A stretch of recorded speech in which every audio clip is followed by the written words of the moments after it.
A gente começa hoje uma nova série, Orações para Recordar. Eu vou ler um texto com vocês, e esse texto está situado numa realidade que antecede uma oração muito famosa do Senhor Jesus. Diz assim, João 16:38. Vou pedir uma ajuda aqui. Ô Luísa, eu vou olhar para você. Se o texto que eu estou falando ele estiver ali, você só dá um joinha assim para mim. Eu não fico aqui, vai dar torcicose aqui, tá? Pode ser? Valeu. Aí. João 16:32. Eis que vem a hora, e já chegou, em que vocês serão dispersos, cada um para sua casa, e vocês me deixarão sozinho. Mas eu não estou sozinho, porque o Pai está comigo. Jesus disse isso para os seus discípulos logo depois da refeição da Páscoa. Ele sabia que o que estava aguardando ele ali, por revelação do Pai, seria um dos momentos mais difíceis da vida dele.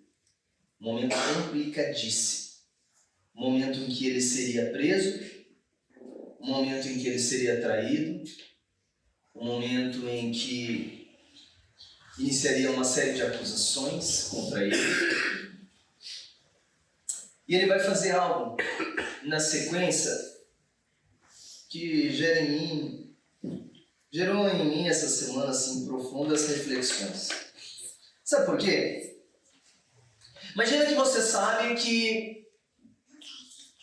as próximas horas você travará a pior ou as piores batalhas da sua vida. Imagina que logo à frente, no cenário da frente, você sabe assim, ó, o que me espera é um momento decisivo e a morte vai me abraçar. E daí você sabe assim, olha, essa hora e esse momento que me resta com as pessoas queridas que eu tenho caminhado serão os últimos.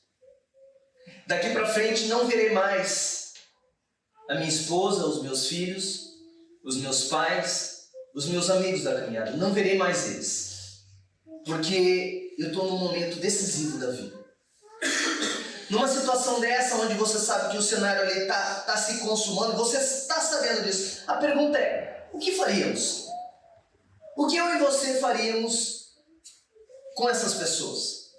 Quais seriam as palavras que diríamos a essas pessoas? Quais seriam os últimos gestos? Qual comportamento a gente externaria diante deles para criar memórias neles? Eu fiquei me perguntando se eu pudesse ter algum gesto assim que jamais o Gabriel e a Yasmin me tirasse da mente. E sempre que eles lembrassem daqueles últimos momentos, os momentos finais, os últimos momentos da minha vida com eles, o que eu faria? Essa pergunta a gente pode fazer para o Senhor Jesus. O que a pessoa mais famosa que passou pelo mundo fez no momento que antecedia a sua morte? O que ele fez? Presume-se todos nós que num momento assim a gente vai fazer algo realmente significativo, algo realmente emblemático, algo realmente de grande importância. Nós que nem somos tão sábios assim, concluímos com facilidade que um momento desse pesa, um momento desse chama a gente a sobriedade, um momento desse chama a gente assim, eu tenho que fazer algo para o Gabriel que não pode ser leviano. Ele vai ter que lembrar. E aí a gente pergunta assim, o que o Senhor Jesus fez? Eu te conto o que ele fez. Todo o capítulo 17 de João é a oração de Jesus. É a famosa oração sacerdotal. Eu não vou ler todo o capítulo, 26 versículos, mas eu vou ler alguns trechos. E aí eu vou dizer algumas coisas para vocês. Primeira coisa que eu quero te dizer é que a oração é algo que os íntimos percebem. Os romanos não sabiam que Jesus fez essa oração. Os líderes do Sinédrio também não sabiam. Mas os próximos deles, as pessoas que o acompanhavam, sabiam. O que a oração de Jesus mostra pra gente é que as pessoas que estão perto da gente sabem se a gente valoriza a oração ou não. E de fato, os discípulos de Jesus ouviram as suas orações. E não porque Jesus fizesse questão de eu vou orar aqui para que eles saibam o quanto eu sou dedicado ao Pai. Não. É porque aquilo era o respirar dele. Era algo que fazia parte do dia a dia dele. E as coisas que fazem parte do nosso dia a dia, talvez eu consiga assim, que o Hélio, que não está durante toda a semana comigo, uma série de coisas ele não faz ideia que eu tenho determinados comportamentos, determinados hábitos, determinadas manias. Mas eu não consigo esconder da minha esposa, dos meus filhos e das pessoas que estão junto no dia a dia comigo. Para eles eu não escondo. A oração de Jesus é algo que não dava para esconder dos amigos. Não dava para esconder de quem convivia junto. E hoje de manhã, curiosamente, no Café com Deus, o Vladimir esteve conversando com a gente sobre oração. E no capítulo 6 de Lucas, no versículo 12, diz que Jesus estava para tomar uma grande decisão, e a decisão era escolher quais seriam os apóstolos, aqueles que representariam ele no início da igreja cristã, que formariam o ensino que a gente chama de ensino apostólico. A igreja que é chamada a igreja sobre o fundamento dos apóstolos. Por exemplo, esse texto aqui, que a gente está acessando, foi escrito por uma dessas pessoas que Jesus escolheu para ser apóstolo. E antes de fazer essa escolha, o texto diz que Jesus passou uma noite toda em oração. Coisa que os discípulos não conseguiam não perceber. Oração é coisas que os íntimos descobrem se a gente vivencia elas. É interessante. Eu li uma ilustração essa semana muito curiosa. Um soldado, num determinado regime aí, eles estavam para sofrer um ataque e de repente alguns soldados viram aquele soldado saindo e indo para o meio da mata.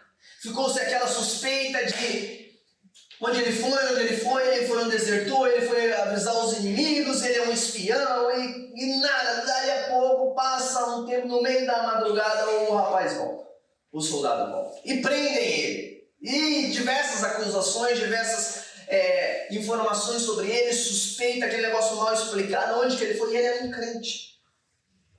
E ele, a hora que perguntaram onde você foi, ele falou, eu fui orar. Que conversinha, né? A gente sabe, você está enganando. E daí o general colocou ele em frente. Você foi orar? Fui orar. Então ora aqui agora. E daí o rapaz começou a orar. E conforme o general ouvia a oração dele, ele percebeu assim, você realmente foi orar. Esse tipo de oração aí só faz quem tem coragem de oração. Gente, no momento mais decisivo da vida de Cristo, ele decide fazer algo que tem para mim que é uma das coisas mais importantes da jornada de Cristo do que ele quer nos ensinar. Você tem momentos difíceis? Você tem momentos decisivos? Você tem situações da vida que você fala assim, isso aqui é crucial para a minha jornada? A grande pergunta é, as pessoas que caminham com você identificam em você alguém que vai para a presença de Deus? Se você... Existe essa frase, né? Se você fosse condenado, porque as pessoas identificam que na sua vida existe um estilo de ser cristão, você seria uma pessoa condenada? Se orar a Deus oferecesse condenação diante desse mundo, você seria uma pessoa condenada? Tenho para mim que parte severa do problema de muitos de nós é que esse assunto é desestimulante, é desconhecido e muito pouco compreendido. E eu entendo que Deus quer nos levar numa jornada transformadora.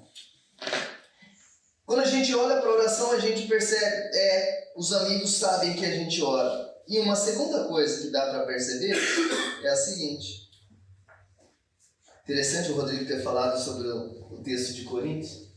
Olha que interessante, o pedido de Jesus no meio dessa oração. Depois de dizer essas coisas, Jesus levantou os olhos ao céu e disse: Pai, é chegada a hora. E daí o primeiro pedido que ele faz: glorifica o teu filho, para que o teu filho glorifique a ti. Glorifica o teu filho.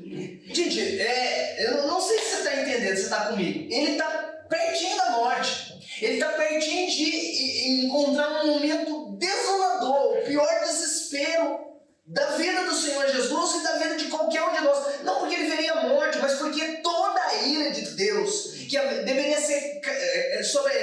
cair em mim, em você, em todos os que creem, Deus derramou em Cristo Jesus. Era muito mais do que a morte, era muito mais do que ser esbofeteado, era muito mais do que ser crucificado. E isso já é pavoroso. Era diante dessa situação que Jesus vai e ora: glorifica o teu filho para que o teu filho te glorifique. Sabe o que Jesus está dizendo? Exatamente a pergunta que o Rodrigo tinha mencionado. O propósito da vida. Ele sabia qual era o propósito, ele sabia qual era o motivo, ele sabia qual era a razão de existir. E isso que dá direção para a vida dele, isso que dá o norte para a caminhada. E eu vou falar uma coisa para vocês: quem ora, e é na oração que o propósito emerge, que o propósito ganha força, que o propósito ganha estratégia, e que a gente fala assim: olha, para que eu vivo? Porque é uma coisa curiosa. Alguém vinha aqui falar assim: olha, o texto bíblico diz para mim: quer comais, quer bebais ou façais todas as outras coisas, fazei tudo para a glória de Deus. Talvez você decore esse versículo. Talvez você fala: curioso. Mas a grande questão é que quando você está na sala de aula, quando você está no trabalho, quando você está no dia a dia, tem um tantão de coisas e propósitos que desafiam o seu coração para você viver em função dessas coisas. Eu tenho que sobreviver. Eu tenho que pagar as contas, né? Porque essa conversa tá muito boa, mas as contas, conversa não paga. Eu tenho que cuidar da minha família, eu tenho que cuidar da minha saúde. E aí você mal percebe que o que está direcionando a sua vida e o propósito da sua vida está sendo uma série de demandas que não tem nada, absolutamente nada a ver com a glória do Eterno. A grande pergunta é: por quê? Porque nosso coração descola. E daí alguma coisa vem e diz pra gente assim: olha, a salvação da sua vida é você ter sucesso. A salvação da sua vida é você ser bonito, ser bonita, ser bela, ter uma aparência muito atrativa, muito agradável, e daí por onde você passar você vai se sentir bem seguro, bem confortável, e as pessoas vão: já sei, então o negócio é ficar bonito. Não, o propósito é ter dinheiro. Porque se você tiver dinheiro, você paga as contas, você vai, você volta, você viaja, você passeia, você vive tranquilo, você vive em paz. Esse é o propósito. Não, o propósito é ter saúde. Cuida da saúde, vai pro parque, faz caminhada, vai pro médico, toma um remédio direito. Porque é ter saúde, né? Porque senão a gente morre. Sem saúde a gente morre. Então o propósito é ter saúde. E aí você fica na pira, que o que você precisa fazer é ter saúde. Usa máscara, paga álcool gel, cuidado com a pandemia, cuidado com a gripe, toma uma vacina, cuida. Propósito. Segurança, cuidado com o bandido, põe o cadeado, aumenta a grade, chama a polícia, cuida do segurança, é viver seguro. Por favor, você não percebe que sempre tem alguma coisa chamando o seu coração para você entregar a vida para Ele? E essas coisas te sufocam, essas coisas te tomam, e quando você não percebe, toda a sua vida está direcionada nisso. Você não foi feito para isso. Eu não fui feito para isso. Jesus está aqui num momento apavorante. E ele só pensa uma coisa: glorifica o teu nome. Minha segurança? Não. Meu conforto? Não.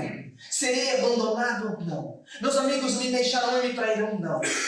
Passarei humilhação? Não. Padecerei dor? Não. Sofrerei? Não. Serei desprezado? Não. Não se preocupa com nada, se preocupa com uma única coisa: glorifica o teu nome. Esse é o propósito da vida. A grande pergunta, e talvez você se depare com isso, André, mas estou longe, não na medida disso.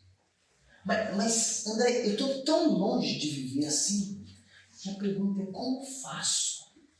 Como eu faço para viver desse jeito? Porque, vamos falar a verdade, que delícia, né? Que delícia quando cai a ficha um pouquinho e a gente fala assim, por trás de toda beleza está o inventor da beleza. Por trás de todas as coisas gostosas da vida está aquele que fez todas as coisas. Por trás de toda segurança está a rocha segura. Por trás de toda felicidade tem o inventor da felicidade. Por trás de toda satisfação tem o dono da satisfação. Quem é ele, André? O Deus Criador Todo-Poderoso. Posso ter acesso a ele, André? Pode. Posso viver com ele? Pode. Posso saboreá-lo? Pode. Quero encontrá-lo. E aí, de repente, você tem em alguns momentos da vida que você tem um encontro com ele. Que você desfruta um pouquinho dele. E nesses encontros parece que você tem aqueles vislumbre de uma lucidez extraordinária que você fala assim, encontrei. Eu sou dele e ele é meu. Dá aquela parada no tempo. Tipo Matrix, nem sabe que é Matrix. Vocês lembram do cara da Matrix? Você lembrou, né? Cara, baixando assim. Ele enxergando a bala devagarinho assim. Dá aquelas paradas no tempo assim, você fala, uau, a vida é Jesus. A vida é o louvor da glória de Deus. A emoção maior é a satisfação de Deus. André, eu já provei isso uma vez. Como que eu faço para viver isso novas vezes? Olha aqui. Jesus levanta os olhos ao céu. Sem levantar os olhos para o céu, não se intensifica no seu coração a consciência de propósito. Com os olhos só aqui, para os amigos, para a vida, para o trabalho, para a geladeira esvaziando, para a conta bancária dizendo para você que você está perdido na vida, para o espelho dizendo que a saúde passou, a beleza também, e aí eu olho para os lados, os relacionamentos não estão arrumados, a vida não está agitada. Olhando para baixo, você nunca consegue discernir um propósito. Agora, com os olhos erguidos para o céu,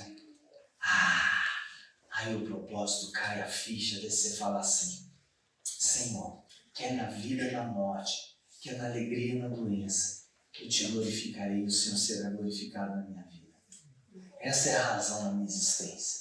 Esse é o propósito da minha vida. Perdi, mas se é para ser glorificado na minha perda, que o Senhor seja glorificado.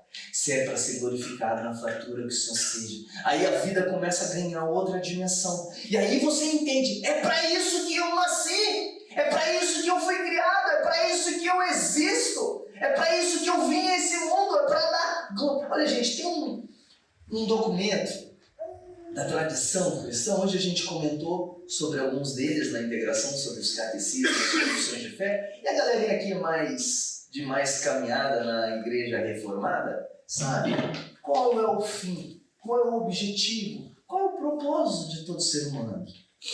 Aí a Júlia, que fez ali a aula de catecúmeno certinho, saberia a resposta. O fim, Gabriel, de todo ser humano, o propósito dele é glorificar Deus e desfrutar Deus por tudo sempre. Não é difícil responder isso, mas vou comentar para você. O seu coração. Ainda que enquanto eu falo isso aqui, ele fala assim, eu acho que é isso mesmo, André. Rapidamente, ele vai se plugar em outras glórias. E tem uma glória na conta positiva. Tem uma glória na saúde bacana. Tem uma glória nos prazeres, na comida deliciosa. Existe um tanto de glória nessas coisas. E dali a pouco você se vê plugado e conectado e arrastado para essas glórias. Perdi o projeto e o propósito da minha vida. E aí você se vê em caminhos tão terríveis, falando assim, ei, como eu faço para voltar? Olha para o céu. Olha para o céu. É dali que vem a resposta. Olha, eu vou vou para o meu último ponto. A oração é um elemento indispensável para fazer Deus conhecido. No versículo 20, deixa eu colocar ele aqui para projetar para vocês.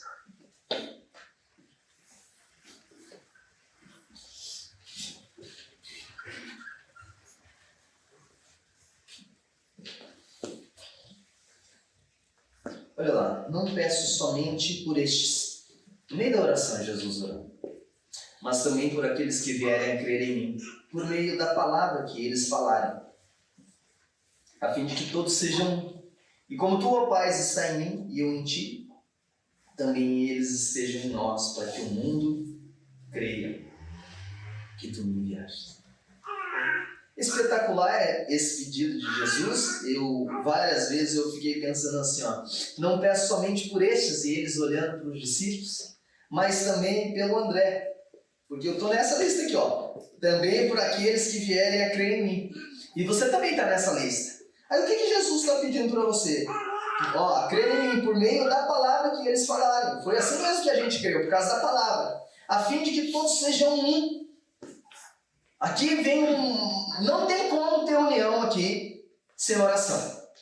É muito legal a gente ser apoiado, alguém nos ajudar, alguém dar uma palavra de consolo, alguém dar uma palavra de incentivo, alguém fazer uma oração por nós. É muito legal. É muito legal a gente não se sentir sozinho. Eu e a Daiane, não sei se o Gabriel já tinha nascido, a gente já teve um culto aqui, só estava nós três, logo no início da igreja. Daí veio uma visita. Horrível essa história. E ela orava assim, Deus tem misericórdia dessa igreja. Jesus teve misericórdia. Mas é gostoso, é bom para você ter outras pessoas por perto. É bom para outras pessoas. Mas gente do céu, se a gente fosse só legal. Depois de um tempo juntos, você vê que rolam os beliscões, o chão de cabelo, o cheiro, nem todo mundo está cheiroso todo dia. Eu estou falando das coisas externas, mas é bem pior que isso.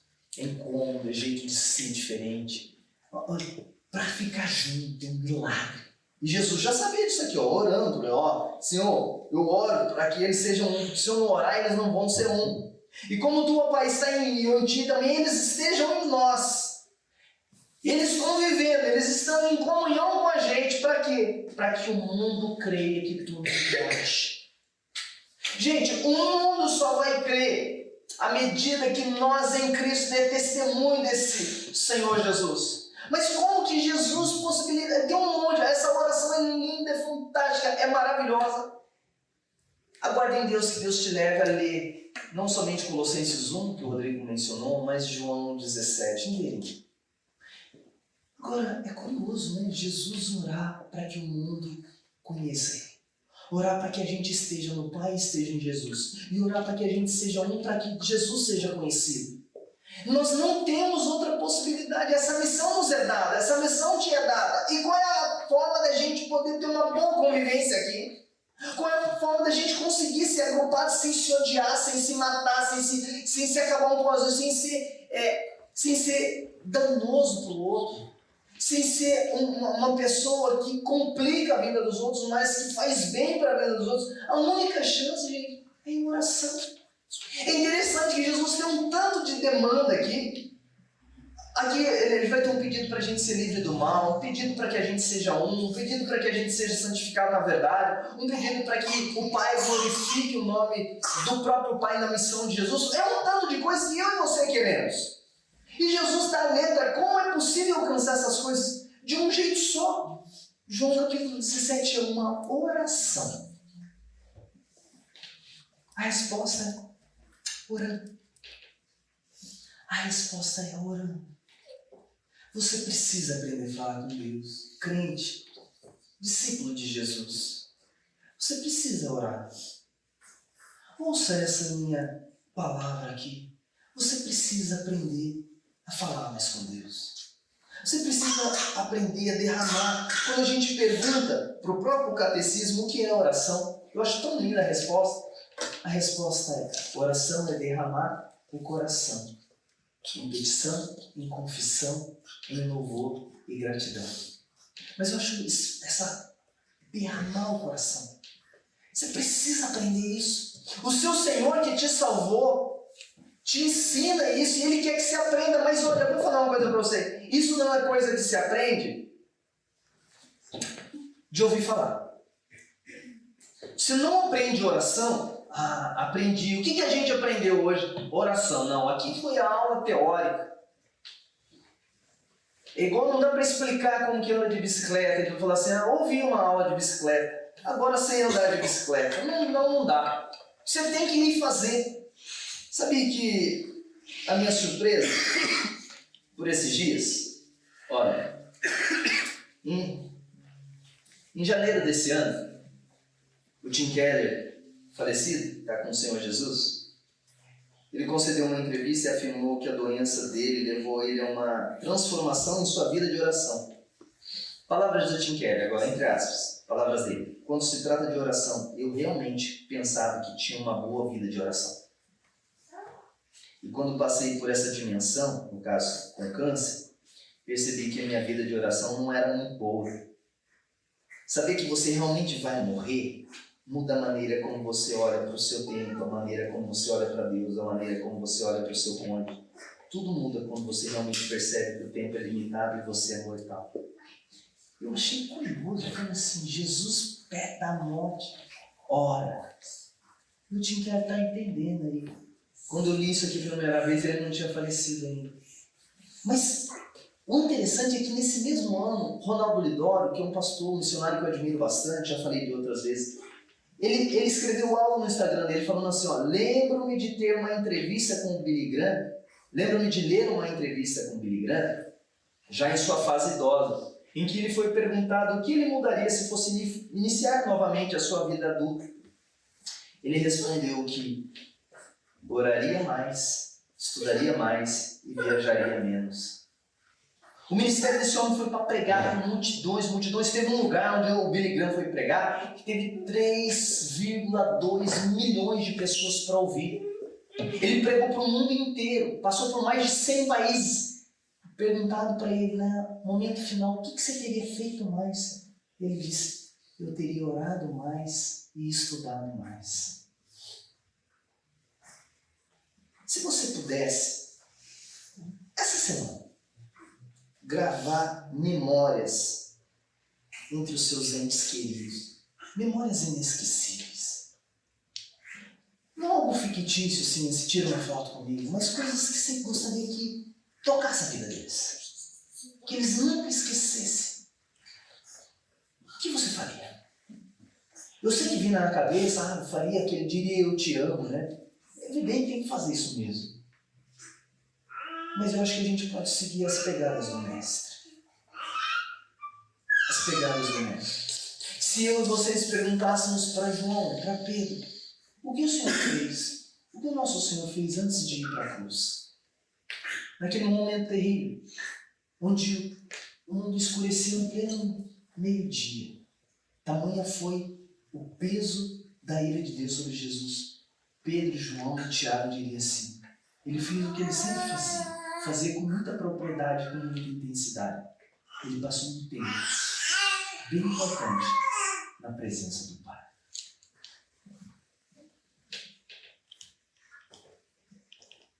Se a gente se diz discípulo de Jesus, mas ainda não aprendeu a viver mais tempo na presença de Deus, eu tenho a impressão que nós ainda nem fizemos o primário.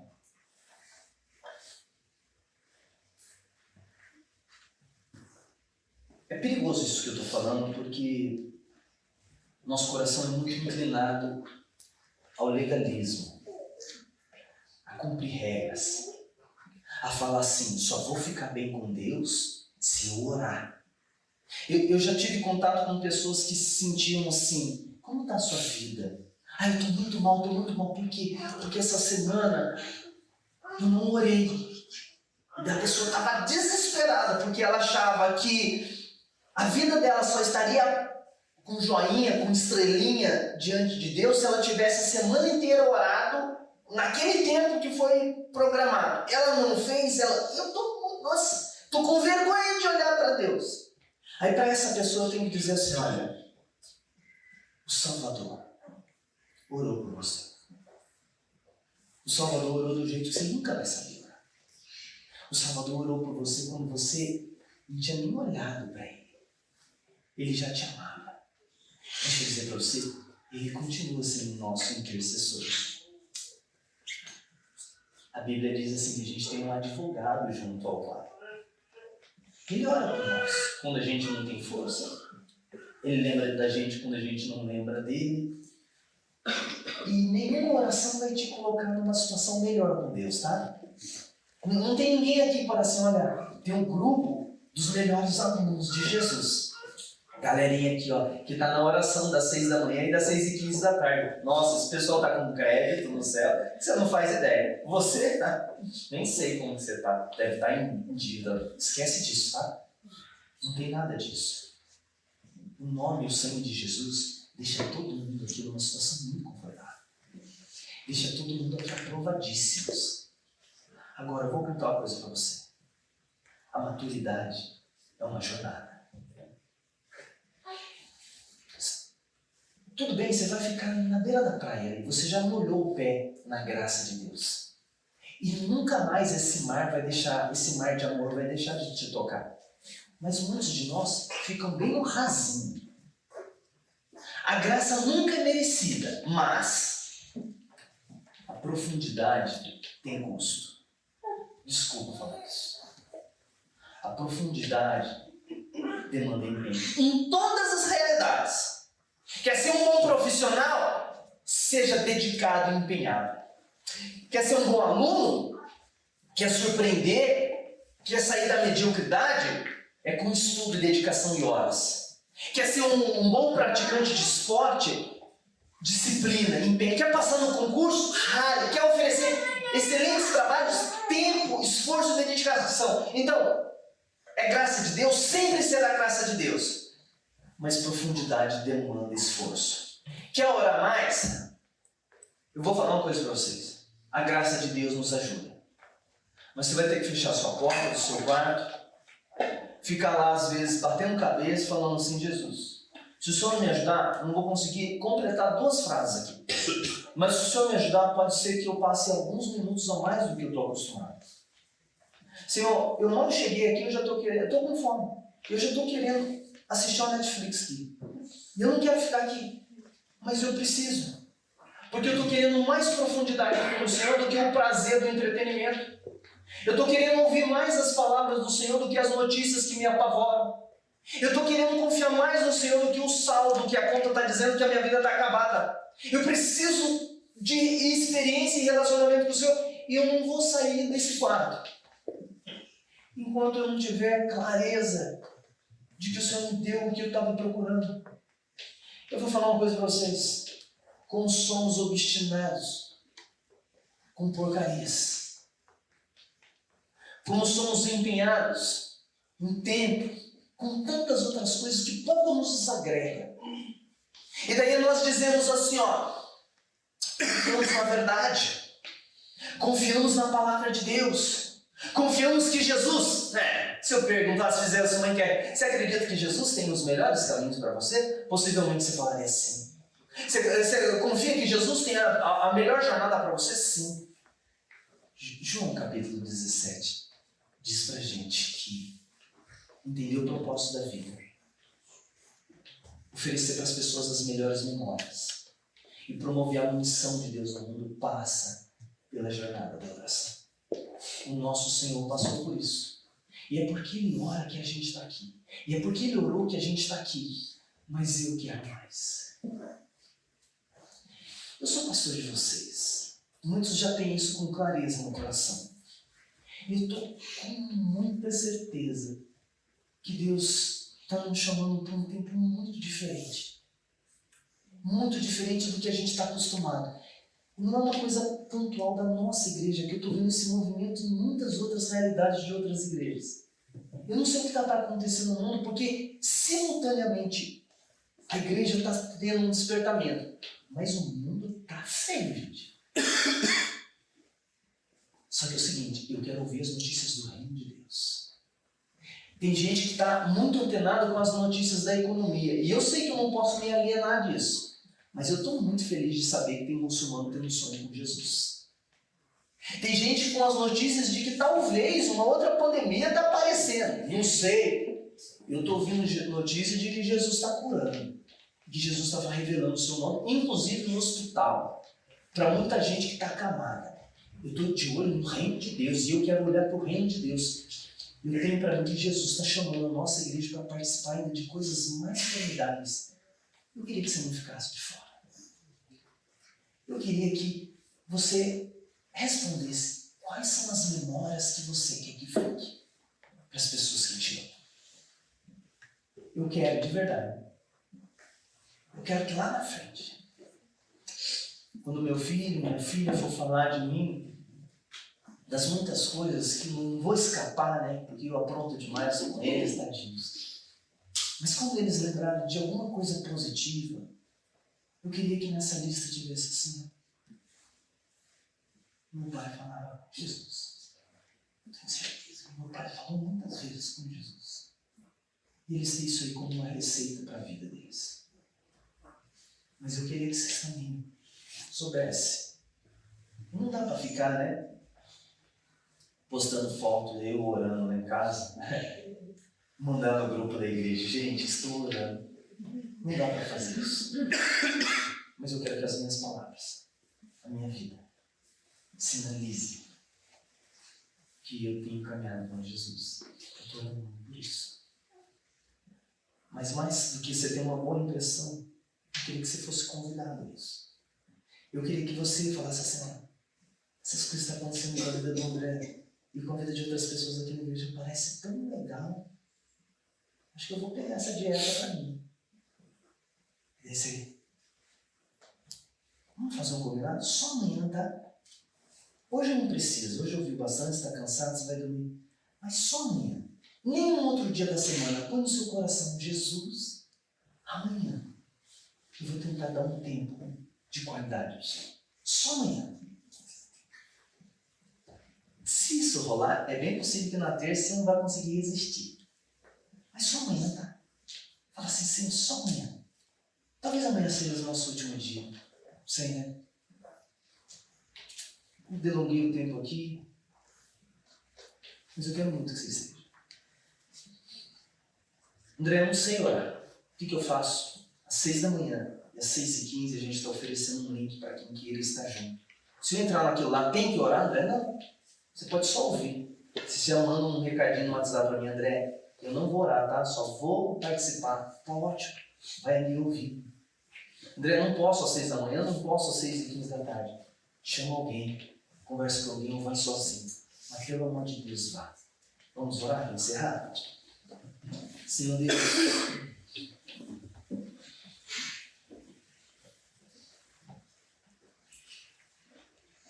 eu queria aprender com esse momento final da vida do Senhor Jesus. Eu tenho para mim que Ele fez a coisa mais sensacional que Ele podia fazer nesses últimos instantes, que foi orar. Eu acho que nem eu, nem muita gente aqui pensa que isso seja tão sensacional assim. Porque a gente ainda não foi convencido pela Tua Palavra. Mas talvez hoje é o dia que o Senhor está nos convencendo de que oração é uma coisa sensacional. De que oração é algo extraordinário. De que a oração está acessível para todos nós e nós podemos nos dedicar a isso. Talvez o coração de muita gente aqui foi tomado de muita culpa hoje, sim. Porque não oramos do jeito que deveríamos. E a gente quer te pedir perdão, Senhor. A gente quer confessar ao Senhor. Nós somos... O Instagram mostra pra gente que não é falta de tempo. O WhatsApp prova pra gente que não é falta de tempo. A Netflix também prova pra gente que não é falta de tempo, Senhor. É porque a gente não sabe mesmo. É porque a gente não reconhece nem confia tanto que a gente pode ter uma experiência extraordinária com o Senhor. A gente pede ajuda, Jesus. Muda o nosso jeito de orar. que essa série de sermões sobre palavras de oração possa mudar, que essa igreja possa ser reconhecida como uma igreja que ora. Que a nossa vida, Senhor, em algum jeito, em algum momento, alguém descubra, Senhor, que eu orei. Não porque eu estou lutando para provar isso para as pessoas, mas porque, assim como um tanto de gente que me conhece aqui sabe como eu gosto de esporte, sabe como eu gosto de futebol, sabe como eu gosto, Senhor, de feijoada. Jesus, as pessoas que me conhecem sabem que eu gosto disso. Eu queria que elas soubessem também que eu gosto de orar. Quem sabe um dia eu gosto e eles descubram isso. Quem sabe todos nós aqui possamos deixar essas memórias de que a presença do Senhor foi mais valioso que muitas coisas na nossa vida. Que a gente descobriu o que é prioridade. Jesus, mas às vezes é tão chato orar. Às vezes é horrível, assim, a gente entra no quarto, parece que a gente está sozinho, parece que a gente não ouve nada, as nossas palavras são todas desconcertadas e a gente não consegue nem formular frases. Às vezes, Senhor, a gente não consegue nem acreditar, parece que a gente está falando sozinho nas paredes, a gente se distrai, não consegue nem olha o tempo, não deu 5 minutos, parece que a gente está sufocado. Meu Senhor, o que a gente quer falar aqui é que a gente não vai orar se o Senhor não ajudar. A gente não vai, Senhor, a gente é terrível, Jesus.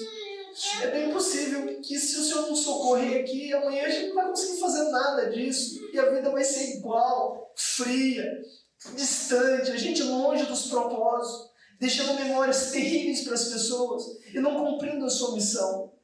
Por isso eu peço socorro, Jesus. Ajuda essa igreja. Ajuda a gente, Senhor, a conhecer a oração. Conhecer não ser um assunto chato, não ser um assunto problemático, não ser um negócio que a gente não suporta. Dá aos adolescentes aqui, Jesus, chance eles falarem com o Senhor. Espírito Santo, as crianças, cada um dos adultos que estão aqui, Senhor, que a gente descubra isso, descubra que é bonito, que é gostoso, que é legal. Senhor, por favor, Deus, no nome do Teu Filho amado, eu peço, leva a gente para a oração, porque a gente precisa Te glorificar. A gente quer isso, Senhor. A gente quer viver para o Senhor, a gente quer Te conhecer. Eu acho que a versão de cada um aqui na Tua presença vai ser um tantão melhor. Por isso nos ajuda. Nós sabemos que é o Seu propósito, sabemos que o Senhor está fazendo algo. Então concretizará esse plano em nossas vidas para a glória Tua. Oramos assim, no nome de Jesus. Amém. Que o